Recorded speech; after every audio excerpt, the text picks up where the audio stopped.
कालक्षेप करता है वह मरण के ही निमित्त जन्म लेता है और कुछ नहीं। बिना भगवान का भजन किए, बिना माघ स्नान किए, पवित्र कर्म किए,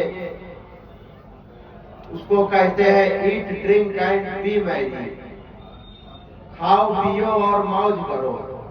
तो खाओ पियो और मौज करो ये जीवन नहीं है जब तक अध्यात्म की ओर न बढ़े। जो ब्राह्मण होकर भगवान नारायण की भक्ति न करे तो ब्राह्मण मरे हुए के समान है। ठीक है, आपके इष्ट देव भगवान शिव हैं, भगवती दुर्गा हैं, उनकी महिमा आप सर्वोपरि बता के कहें, पर वैष्णव हैं तो शिव निंदा ना करें, शैव हैं तो विष्णु निंदा ना करें। क्यों? आपके इष्ट दुर्गा जी हैं, आपके इष्ट शिव जी हैं या नारायण हैं, परंतु अन्य जो स्वरूप हैं वो भी तो भगवत स्वरूप ही हैं। आप अपने इष्ट की गुणगान कर रहे हैं और दूसरे से कह रहे हैं तुम्हारे भगवान तो बेकार है, तो पाप किसके सर चढ़ेगा?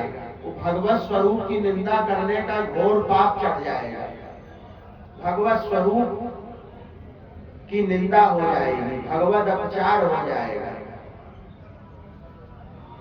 कुछ लोग कहते हैं कि हम तो कृष्ण भक्त हैं, भगवान कृष्ण ही सर्वोपरि है, राम जी नहीं है। राम भक्त कहते हैं राम जी सर्वोपरि है।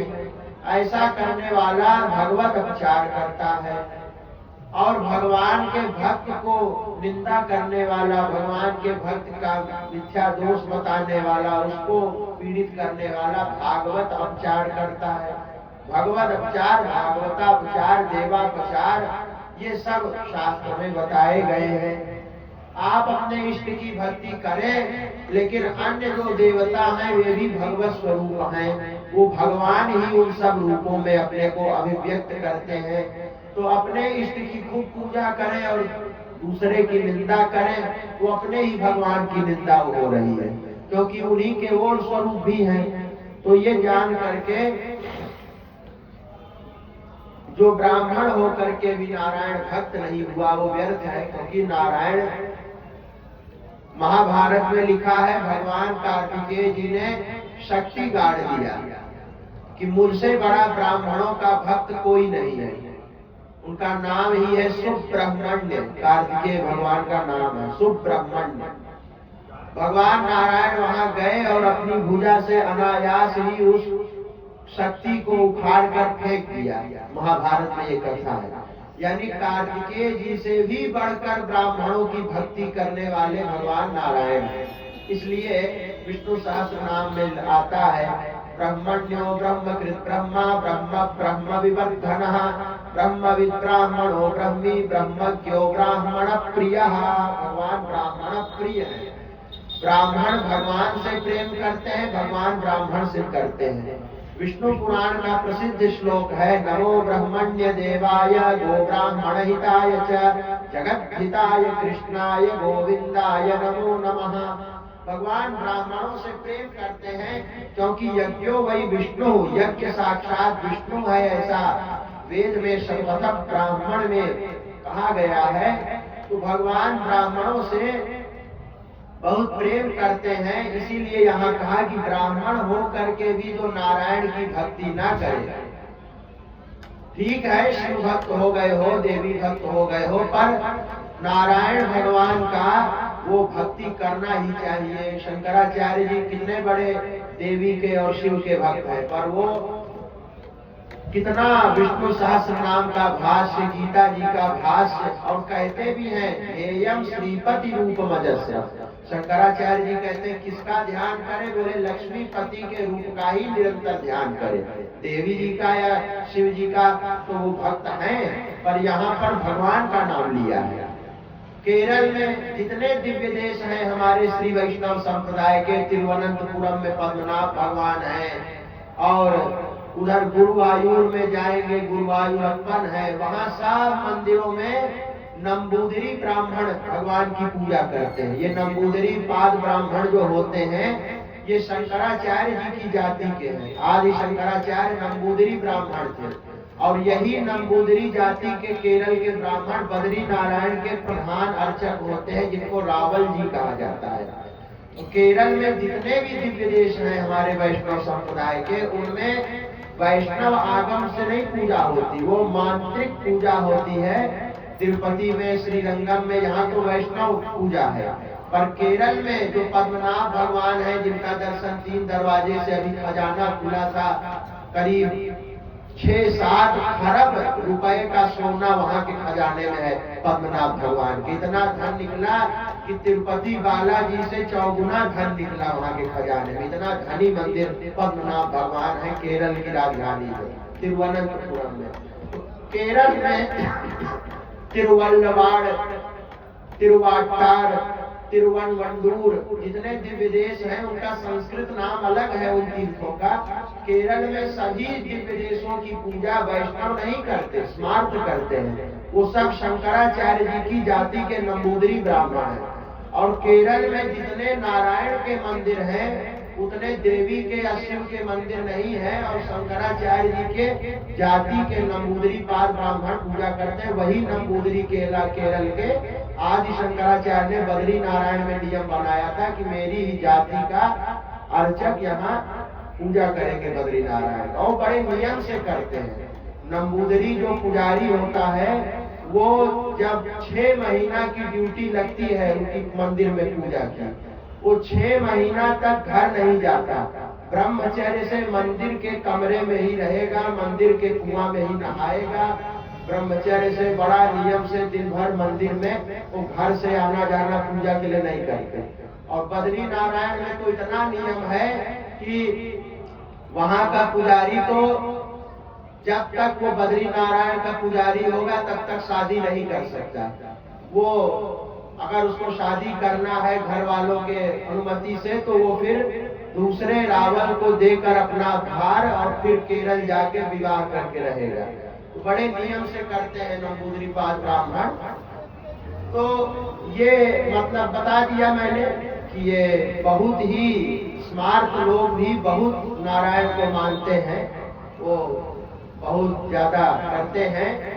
तो नारायण को ब्राह्मणों के देवता हैं, चाहे स्मार्ट हो कोई हो, वो भगवान का स्मरण करते हैं।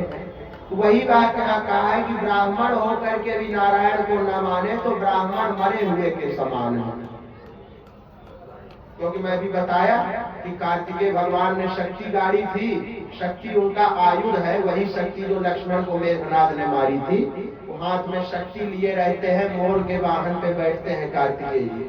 वो कहते हैं मुझसे बड़ा ब्राह्मण भक्त कोई नहीं है। भगवान नारायण गए, उस शक्ति को फेंक दिया, तो उससे सिद्ध हुआ कि कार्तिकेय से भी बढ़कर ब्राह्मणों को प्रिय भगवान विष्णु है। इसीलिए भृगु ऋषि ने छाती पे लात मारी थी। ब्रह्मा जी और शिव जी तो क्रोधित हो गए लेकिन अपमान से, लेकिन भगवान सहन करते हैं। तो ये सब उनके सुदामा आदि के प्रति उनकी ब्रह्मण्यता प्रकट ही है कृष्णावतार में। तो ऐसे भगवान नारायण जो साक्षात यज्ञ स्वरूप है, यज्ञो वै विष्णु, इसीलिए यज्ञ पतिर यज्ञा यज्ञांगो यज्ञवाहना यज्ञ भुक यज्ञ कृत यज्ञ भुक यज्ञ साधना यज्ञान चतुर्थ यज्ञ गुह्यमन्न वन्नाद एत्वचा आत्मयोनि स्वयं जातो वैखानः सामगायना देवकी नंदन सृष्टा क्षितीश पापनाशना शंख नंद की चक्री शार्ंग धन्वागदाधरा रथांग पाणि रक्षोभ्य सर्वप्रहरणायुधः। भगवान का नाम है, यज्ञ स्वरूप है। तो भगवान ब्राह्मणों के भक्त हैं, यज्ञ स्वरूप हैं। ऐसा मूर्ख ब्राह्मण जो ब्राह्मण होकर के भी नारायण परायण न हुआ, वो तो मुर्दे के समान है। दक्षिणा के बिना श्राद्ध व्यर्थ है। श्राद्ध में दक्षिणा देनी चाहिए, ब्राह्मण को भोजन करा के दक्षिणा देनी चाहिए। ब्राह्मणों से रहित क्षेत्र भी नष्ट है। जिस क्षेत्र में ब्राह्मण ना रहे, वैष्णव जन ना रहे, भक्त जन ना रहे, धर्म का लोप रहे, वो क्षेत्र तो बिल्कुल नष्ट ही है। आचार रहित कुल नष्ट है, दंभ से धर्म नष्ट है। दंभ से धर्म अर्थात हम दंभ करें, दिखावा करें तो धर्म भी नष्ट है। धर्म तो हृदय से होता है।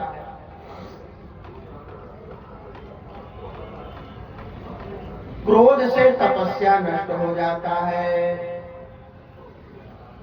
क्रोध से तपस्या नष्ट होती। इसीलिए संतों ने कहा कि किसी को श्राप ना दे, किसी को श्रापे नहीं ब्राह्मण। कितनी भी पूजा करे, कितना भी कोई कष्ट दे, किसी को श्राप ना दे।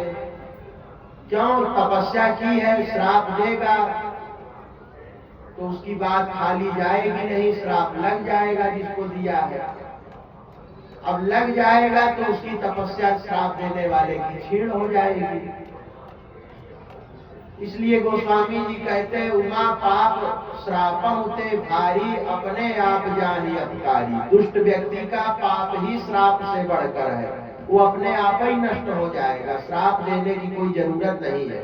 ऐसा अच्छा काम ही वो गड़बड़ कर रहा है, अपने आप नष्ट हो जाएगा। इसलिए श्राप देना कोई उसका अर्थ नहीं है, केवल तपस्या का नाश होता है श्राप देने से।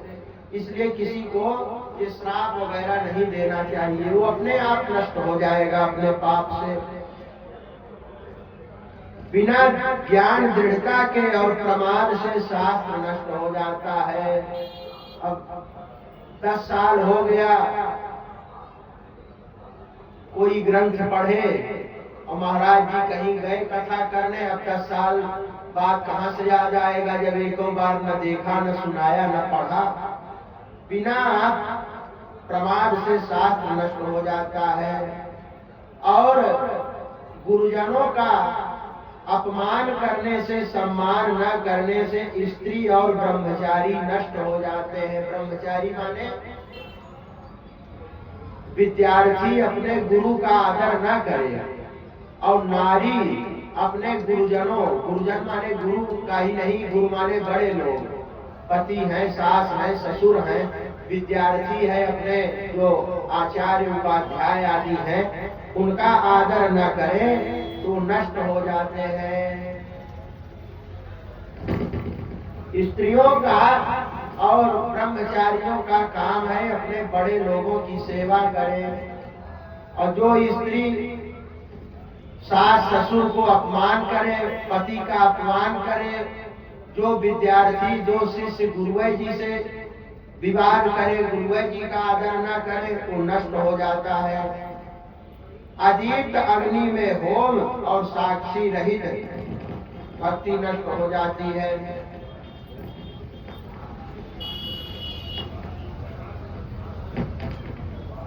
और भोजन अपने ही निमित्त कोई बनाता है तो वो भी नष्ट हो जाता है। भोजन बनाए तो अपने घर में जितने लोग हैं सबको पवाए, यही नहीं कि खाली बढ़िया बढ़िया चीज लाए वो अपने ही खा गए सब। ऐसा नहीं करना चाहिए, ये नीति शास्त्र विरुद्ध है। और कंजूस का धन भी व्यर्थ है। कंजूस व्यक्ति जिसके पास धन है, अरे भगवान की वैभव से पूजा करो, कुछ अपनी सुख सुविधा में भी खर्चा कर दो, कुछ दान आदि में व्यय कर दो। क्या हमारी देखिए कहाँ से कर पड़ी है।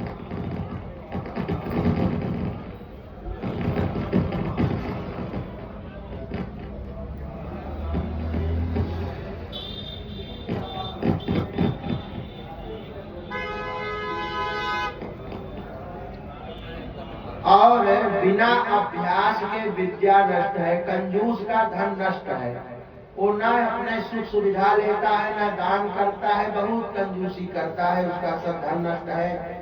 बिना अभ्यास के विद्या हत है। विद्या का अभ्यास ही नहीं किया, बार बार उसको पढ़ा ही नहीं, तो विद्या भी नष्ट है। और विरोध करने वाला राजा नष्ट है। असत्य से वाणी नष्ट हो जाती है। चुगली करने से जिह्वा नष्ट हो जाती है। और व्यग्र चित्त होकर यहाँ भी देख रहे हैं, वहाँ भी देख रहे हैं, मन कहीं घूम रहा है दुनिया भर के ख्याल में, माला घुमा रहे हैं, बस मंत्र जप हो रहा है। इससे तो जप भी नष्ट हो जाता है व्यग्र चित्त से होने से। और जो श्रोत्रिय नहीं है ऐसे ब्राह्मण को दान देना, जिसको कुछ वेद शास्त्र, पुराण, धर्म शास्त्र, न्याय, वेदांत किसी विषय का ज्ञान नहीं है, वो ब्राह्मण क्या सनातन धर्म का खाक प्रचार करेगा। ठीक है, उसको कुछ दे दो, ब्राह्मण है, ब्राह्मण योनि में आ गया है कि जीविका चल जाए, परंतु वो बहुत प्रशस्त नहीं है। हतम अश्रोत्रिय दानम, जो शास्त्र को पढ़ता नहीं है, शास्त्र के अनुसार जिसकी रहनी नहीं है, ऐसे ब्राह्मण को दान देना बहुत उत्तम नहीं कहा गया है। विशेष पुण्य उससे होने वाला नहीं है। उत्तम ब्राह्मण, योग्य ब्राह्मण को ही देना चाहिए। अभी हमारे पूज्य राजेंद्र दास जी महाराज, परम संत, परम विद्वान, एक दिन सुन रहे थे, उन्होंने यही कहा कि आज के समय में ब्राह्मणों को कोई ज्ञान नहीं है, न कर्मकांड का, न शास्त्र का। आप लोग उनको दक्षिणा देते हो और वो इसी तरह उटपटांग करते हैं। देखिए, भगवान की भक्ति आप कैसे भी करें वो एक अलग विषय है, परंतु कर्म में कर्म को पटुता से करना आवश्यक है। एक अक्षर भी अशुद्ध हो गया वेद मंत्र तो उसका पाप लगेगा, उसका उल्टा फल होगा। वृत्रासुर इंद्र को मारे, इसके लिए यज्ञ हुआ और अशुद्ध मंत्रोच्चारण हुआ तो वृत्रासुर ही मर गया। ये प्रमाण है शास्त्र। जब तक तर्पण का मंत्र, यज्ञ का मंत्र, हर चीज का मंत्र शुद्ध नहीं होगा, उसका फल नहीं होगा। क्योंकि मंत्रों में ध्वनि ऊर्जा होती है और वो इस तरह बने हैं मंत्र की एक उनसे विशिष्ट ऊर्जा आती है, जिससे देवता प्रसन्न होते हैं और यजमान का देवता से साक्षात संबंध हो जाता है। पुराण के हो, स्तोत्रों के हो और वेदादि के हो, बड़े वैज्ञानिक ढंग से आए हैं मंत्र, और उनको अगर कोई अशुद्ध पढ़े तो उसका तो फल ही व्यर्थ हो जाएगा। वो कह रहे थे महाराज जी कि आप अयोग्य ब्राह्मणों को दान देना बंद कर दो तो ये शास्त्र पढ़ना और अपने को, अब कह तो कहते हैं अरे हम गर्ग गोत्र हैं। अरे बाबा, तुम गर्ग गोत्र कहलाने योग्य हो? ब्राह्मण का जो गोत्र होता है, यानी गर्ग ऋषि के हम वंशज हैं, और गर्ग गोत्र वैश्यों में भी है। तो वैश्य कैसे हैं? बोले गर्ग ऋषि के ये सब शिष्य रहे हैं। तो उस समय कितना सडंग वेद को पढ़ा जाता था। ब्राह्मण क्षत्रिय वैश्य पढ़ते थे, शूद्र आदि को वाल्मीकि रामायण महाभारत पुराण आदि पढ़ाया जाता था, सब कुछ होता था। कितना कड़े नियम थे। और गुरुकुल, फिर अंग्रेजों का जमाना आया, मुगलों का आया, गुरुकुल सब खत्म हो गए, सारी व्यवस्था भारत की चरमरा गई। तो ये हम लोग कहाँ जा रहे हैं? शुद्ध स्वस्ति वाचन नहीं आ रहा है, शुद्ध उच्चारण नहीं है, कुछ नहीं, तो वो फिर सब व्यर्थ हो जाता है। जो द्रव्य जिससे यज्ञ होना है वो भी शुद्ध हो, ब्राह्मण भी योग्य हो, मंत्र भी सही हो, तब जाकर उसका फल होता है। ऐसे नहीं कि बोलना है प्रतिगृह्यताम तो बोल रहे हैं प्रगुह्यताम, और अग्नि जिह्वा मनवा तो अग्निर्जिह्वा बोल रहे हैं, तो कहीं से कहीं बोल रहे हैं। ये इससे तो उसका जो है वेद का जो पाठ होता है, इसीलिए तो होता है कि वेद पाठ को सुनने से हमारे पाप नष्ट होते हैं और ईश्वर की अनुभूति होती है। उपनिषदों के, वेदों के पाठ किए जाते हैं देवताओं के मंदिरों में, यज्ञों में। तो जब वो अशुद्ध किया जाएगा तो सा वाग वज्रम यजमानम हिनस्ति यथेन्द्र शत्रु स्वरतो पराघात, वो वाग वज्र बनकर यजमान को ही नष्ट कर देगा। तो आप कहेंगे कि तब काहे मरा मरा कह के वाल्मीकि जी वो वेद नहीं पढ़े थे। भगवान का नाम चाहे कृष्ण कहो, चाहे कृष्ण से उसको गड़बड़ करके कृष्णा बोल दो, चाहे राम बोलो, चाहे कन्हैया बोल दो बिगाड़ करके। दक्षिण भारत में तो कन्ना कन्ना कन्ना, भगवान कृष्ण को तमिल बोलते हैं, हिंदी में कन्हैया, शुद्ध शब्द तो कृष्ण है। वैसे तो अपना भाषा में चाहे जो बोलो भगवान सुन लेते हैं, पर जहाँ शास्त्र आएगा, जहाँ मर्यादा आएगी, जहाँ वेद मर्यादा की बात होगी, वहाँ ये सब बातें करना व्यर्थ है। वहाँ तो शुद्धोच्चारण, शुद्ध क्रिया, शुद्ध सामग्री सब उत्तम ही होना चाहिए। जरा भी उसमें गड़बड़ी आई तो दोष लगेगा यजमान को भी और पुरोहित को भी, दोनों को लगेगा। तो इसलिए बिना जो श्रोत्रिय ना हो, वेद वेदांग पुराण धर्म शास्त्र का जिसको ज्ञान ना हो, निगमागम का ज्ञान ना हो, उसको दान जो दिया गया है वो उतना उत्तम नहीं है। वो कर ही क्या सकेगा? ब्राह्मण बनाए इसीलिए है कि सनातन धर्म को आगे बढ़ाएं, तो ये डुबो रहे हैं अशुद्ध उच्चारण करके, तो उनको जो दान दिया जाएगा वो भी डूबेगा ही। तो दान उसी को दो जिससे कुछ। स्वामी राम सूरदास जी कहते थे कि संसार की जितनी भलाई जिससे होती है उसका वध करने में उतना दोष लगता है। ब्राह्मण से संसार का मंगल होता है, वो यज्ञ करता है, अग्निहोत्र करता है, जगत के कल्याण के लिए करता है, वर्षा हो, सब लोग सुखी हो, इसके लिए वो अपने जीवन को लगा देता है। गौ माता है, गौ माता नहीं होगी कहाँ से घी होगा, कहाँ से हवन होगा?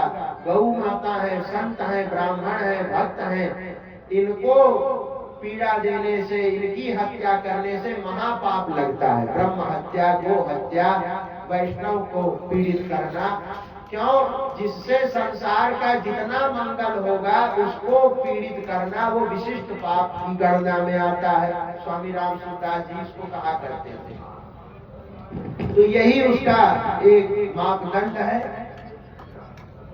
और हतो लोकस्य नास्तिका कहते हैं बिना शास्त्र को जानने वाले पंडित को दान देना व्यर्थ है।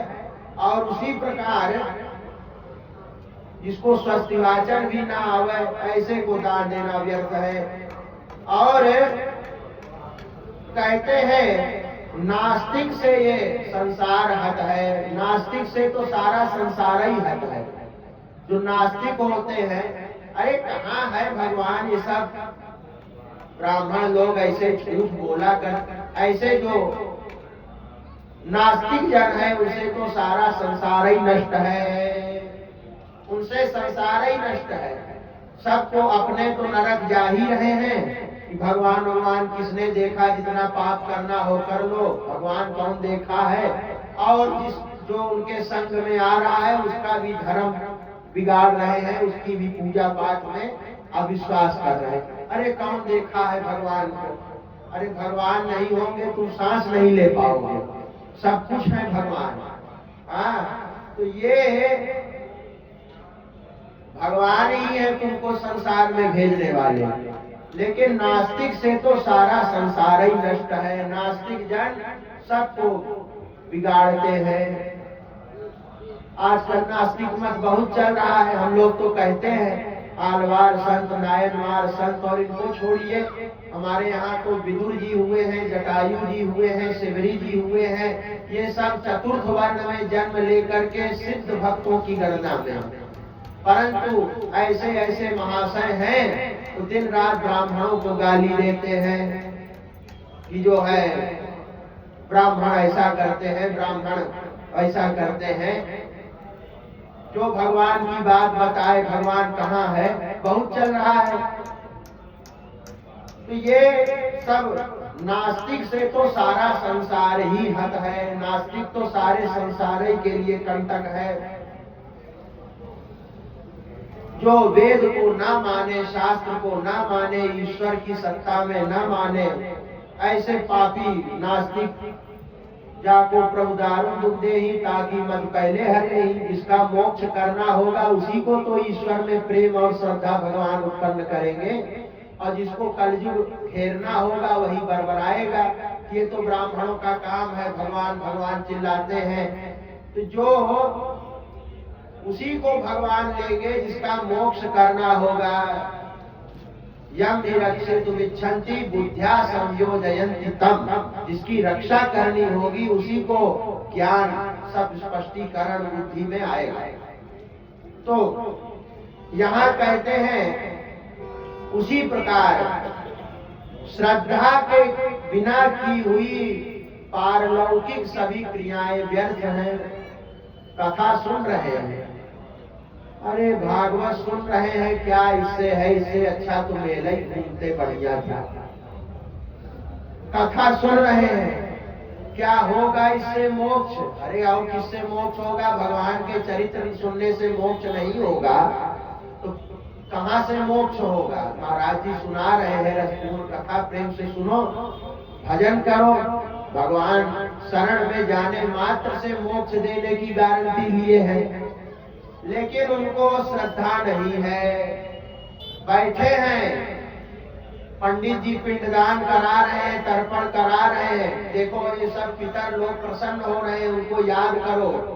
आयन्तुनः पितरः सौम्यासो अग्निश्वात्ताः पतिभिर्देवयानैः अस्मिन् यज्ञे स्वधया मदन्तो धिब्रुवन्तु ते वन्तस्मान्न।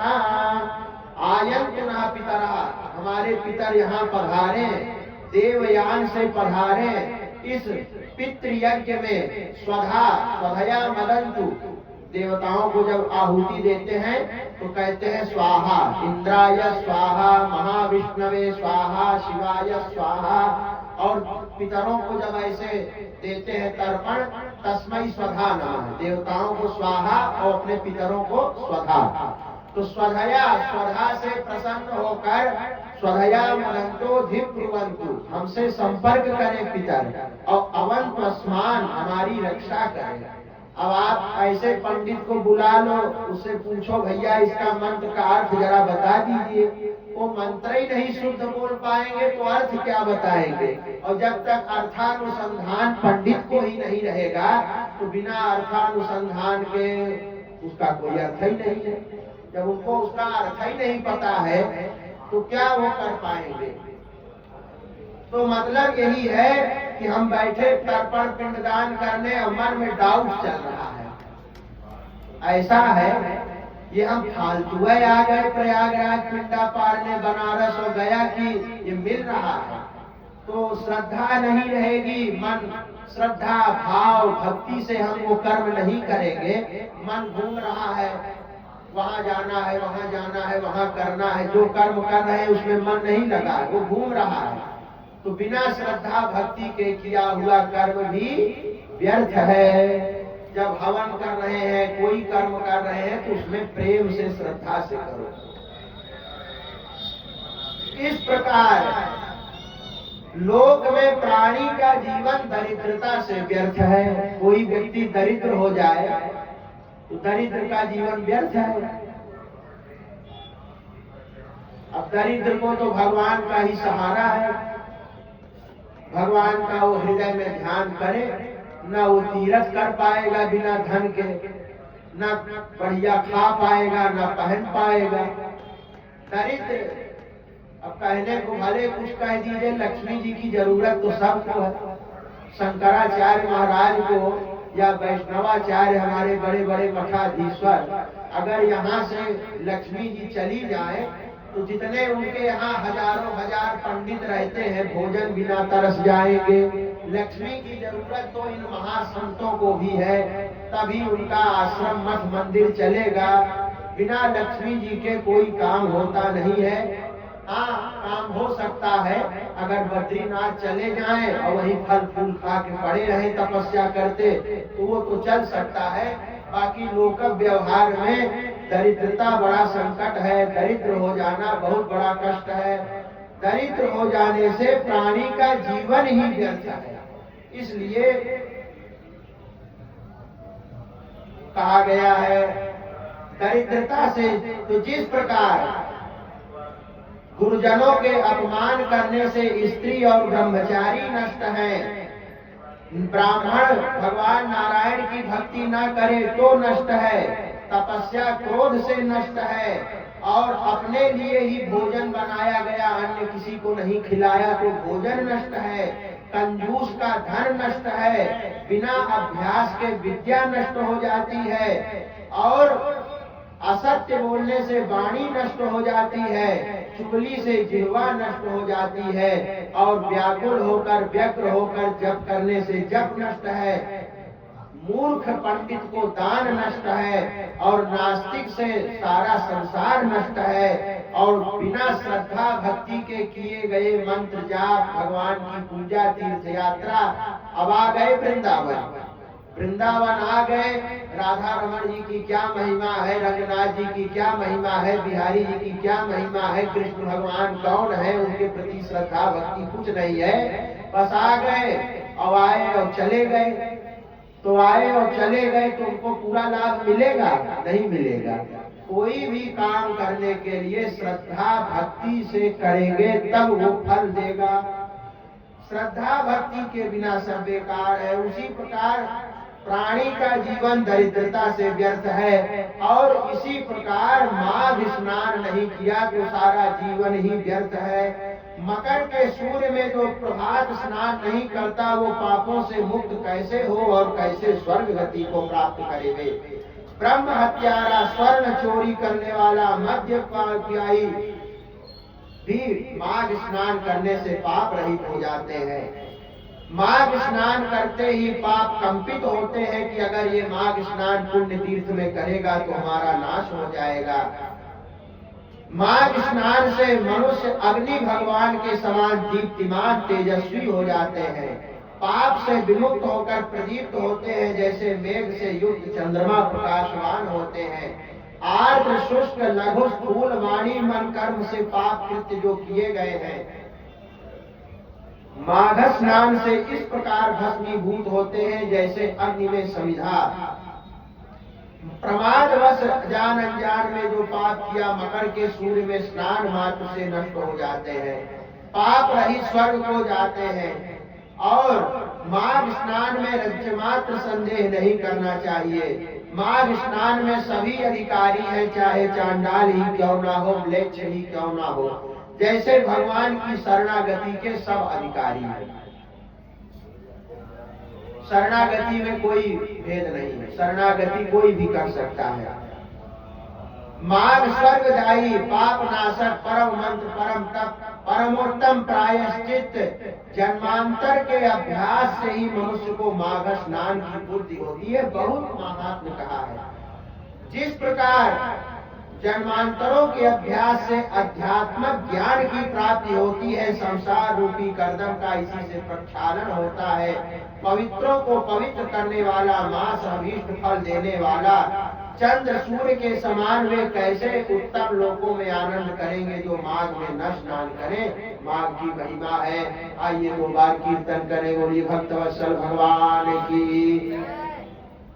गोविंद जय जय गोपाल, जय जय गोविंद, जय जय गोपाल, जय जय राधा रमण हरि गोविंद, जय जय राधा रमण हरि गोविंद, जय जय। बोलिए श्री वेणी माधव भगवान की। हरि ओम तद्विष्णोः परमं पदं सदा पश्यन्ति सूरयः दिवीव चक्षुराततं तद्विप्रासो विपन्यवो जाग्रीवां सस्समिन्धते विष्णोर्यत्परमं पदम्।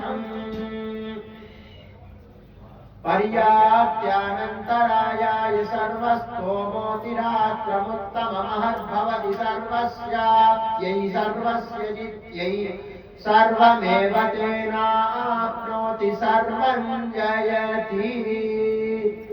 हरिः ओम। नीराजनम् आरती श्री सीताराम जी की जय। तन मन प्राण न्यौछावर की जय।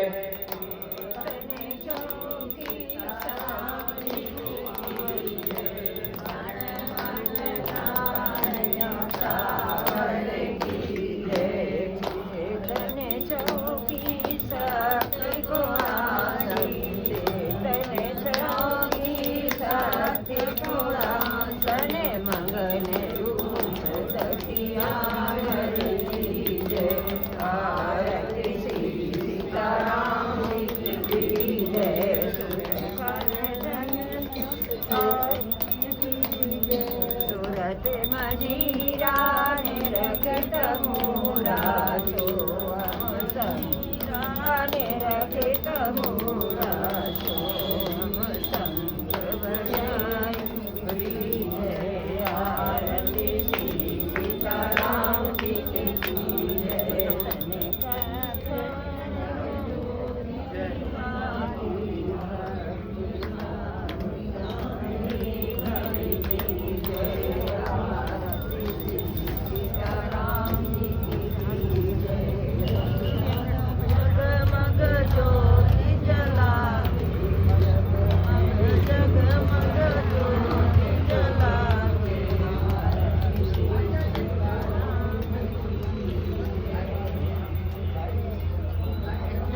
हरि ओम यज्ञेन यज्ञमयजन्त देवाः तानि धर्माणि प्रथमान्यासन्ने देहनाकं महिमानः सचन्ते यत्र पूर्वे साध्याः सन्ति देवाः हरि ओम नारायणाय विद्महे वासुदेवाय धीमहि तन्नो विष्णु प्रचोदयात् महालक्ष्म्यै च विद्महे विष्णुपत्न्यै च धीमहि तन्नो लक्ष्मीः प्रचोदयात् सेवन्तिका बकुलचम्पक पाटलाब्जैः पुन्नागजाति करवीररसाल पुष्पैः बिल्वप्रवाल तुलसीदलमञ्जरीभिः त्वां पूजयामि जगदीश्वर मे प्रसीद नाना सुगन्धि पुष्पाणि यथा कालोद्भवानि च पुष्पाञ्जलिर्मया दत्त गृहाण परमेश्वर श्रीकृष्णार्पणमस्तु। बोलिए श्री बेणी माधव भगवान की, श्री द्वादश माधवों की, त्रिवेणी संगम की, तीर्थराज प्रयाग की। अब यहाँ श्रीमद् भागवत कथा का जो प्रातः कालीन पूजन का क्रम है वो प्रारंभ होगा। बंद कर दो, फोन बंद कर दो।